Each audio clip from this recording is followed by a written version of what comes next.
मैंने 3-4 वीडियो देखे इस टॉपिक पे, लेकिन किसी भी चैनल पे एक अच्छे एग्जाम्पल के माध्यम से नहीं समझाया गया था कि किस तरह से हमें परसेंटाइल स्कोर निकालना है।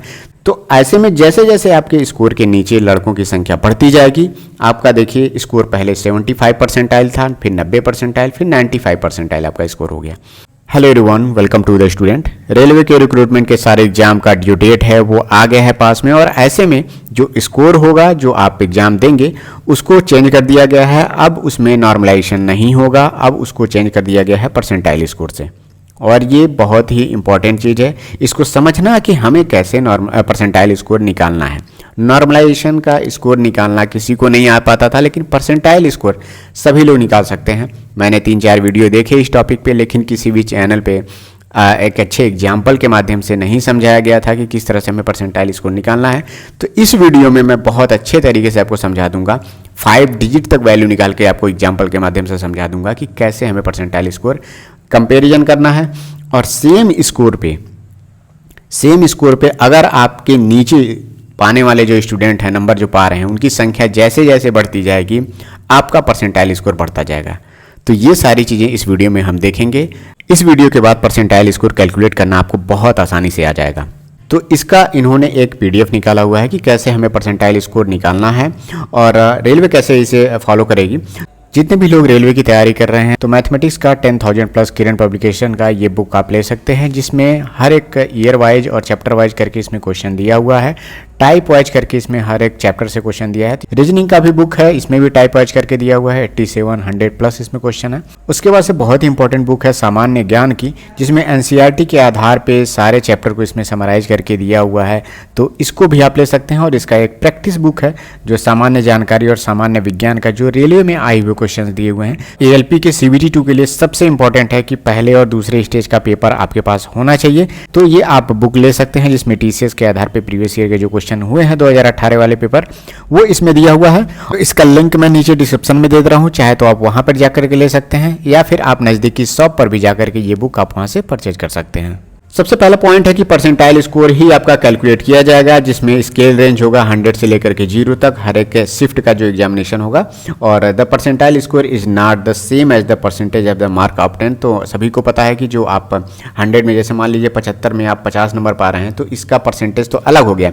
तो आप इसमें कंफ्यूज मत होइएगा कि परसेंटाइल स्कोर और परसेंटेज मार्क्स दोनों सेम है, ऐसा बिल्कुल नहीं है।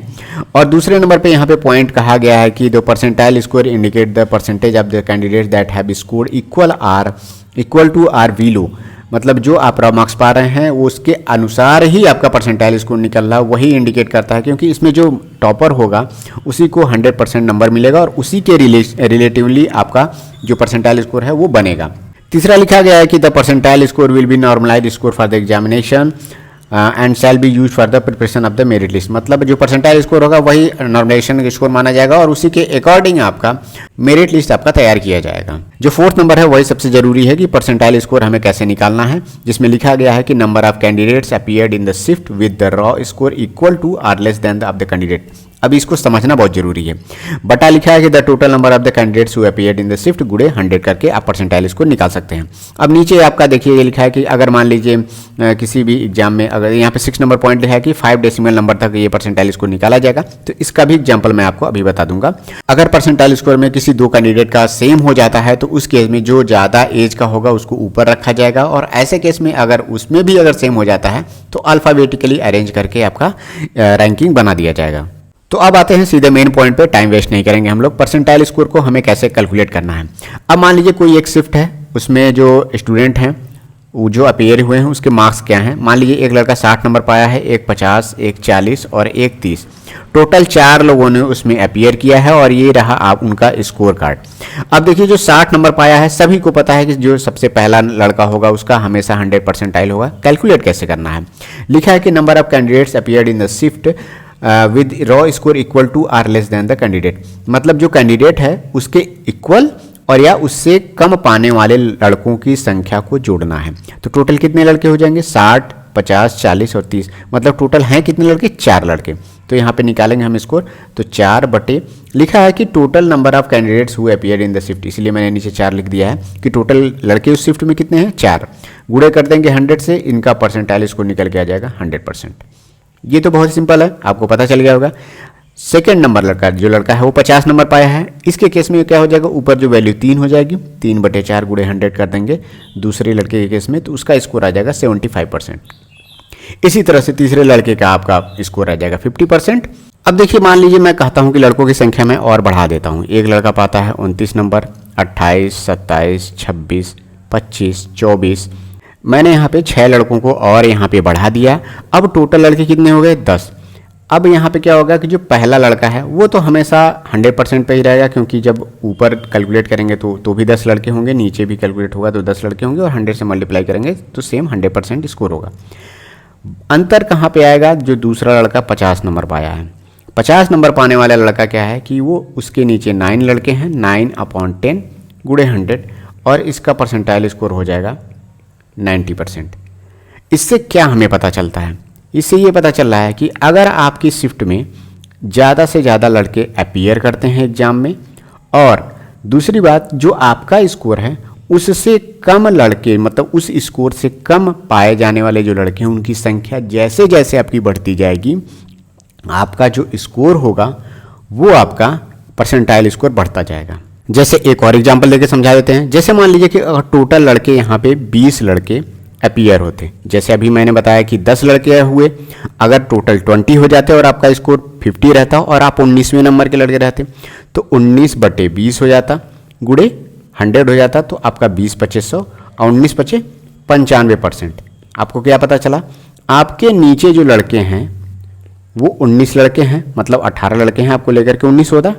तो ऐसे में जैसे जैसे आपके स्कोर के नीचे लड़कों की संख्या बढ़ती जाएगी, आपका देखिए स्कोर पहले 75 परसेंटाइल था, फिर 90 परसेंटाइल, फिर 95 परसेंटाइल आपका स्कोर हो गया। तो आपको ये रखना है कोशिश कि जितना ज़्यादा से ज़्यादा आप स्कोर करेंगे, आपके स्कोर से नीचे आने वाले लड़कों की संख्या बढ़ती जाएगी और आपका परसेंटाइल स्कोर बढ़ जाएगा। अब मैं थोड़ा सा 5 डिजिट वाले जो एग्जाम्पल हैं उसको मैं लेकर के बताता हूँ। ऐसे मान लीजिए कि अगर मान लीजिए कोई लड़का 60 नंबर पाया है और टोटल उस एग्ज़ाम में 3250 लोग उसमें अपीयर हुए हैं उस शिफ्ट में, तो जो सबसे टॉपर होगा वो तो हमेशा 3250/3250 गुणे 100 कर देंगे, तो वो 100% स्क्वायर जो इसका परसेंटाइल होगा वो तो सेम रहेगा, तो उसका हमें कैलकुलेट नहीं करना है। उसके नीचे जो लड़का है 50 नंबर वाला, तो मतलब क्या हो जाएगा, उसका जब हम कैलकुलेट करेंगे तो हो जाएगा 3249/3250 गुणे 100। अब इसका हम परसेंटाइल स्कोर निकालते हैं। जब आप इसको कैलकुलेट करेंगे तो वैल्यू आएगी 99.96923। जो मैंने कहा है था कि 5 डिजिट तक निकाल के दिखाऊंगा मैं, तो ये 5 डिजिट तक ये वैल्यू निकल के आपके सामने आ गई है। अब कोई लड़का पाता है मान लीजिए 49, जैसे मान लीजिए तीसरे नंबर का लड़का पाया 49.33 नंबर। ऐसे केस में क्या निकल के आएगा, इसमें निकल के आएगा 3248/3250। ये 3248 क्यों लिख रहा हूँ मैं, क्योंकि मतलब 49.33 जो लड़का पाया है, इसके नीचे जो सारे लड़के हैं उनको ऐड किया जा रहा है, तो टोटल संख्या आ रही है 3248, और टोटल अपीयर कितने किए हैं 3250 लड़के उस शिफ्ट में अपीयर किए हैं। इसीलिए हम इस फार्मूले से जो यहाँ पे रेलवे ने दिया है उसी के अकॉर्डिंग निकालना है, गुणे कर देंगे 100। अब इसका परसेंटाइल स्कोर हम निकाल के बताते हैं आपको। इसको जब आप कैलकुलेट करेंगे तो वैल्यू आएगी 99.93846। अब देखिए इन दोनों में आप इजीली देख सकते हैं कि 99.9 तक तो यहाँ तो वैल्यू तक सेम है, लेकिन उसके आगे 69 है और यहाँ पे 38 है, तो मतलब ये लड़का ऊपर है, ये लड़का नीचे रहेगा। अब ऐसे केस में जब 5-5 डिजिट में, अब मान लीजिए कि दूसरा एक लड़का 50 नंबर पाया है, दूसरा कोई लड़का वो भी 50 नंबर ही पाया है, तो ऐसे केस में क्या हो जाएगा कि दोनों का जो परसेंटाइल स्कोर है वो सेम हो जाएगा। तो एज देखा जाएगा, जो ओल्डर होगा, जो ज़्यादा बड़ा होगा एज में, उसको ऊपर रखा जाएगा, और जो एज में कम होगा उसका जो मेरिट है वो नीचे बनेगा।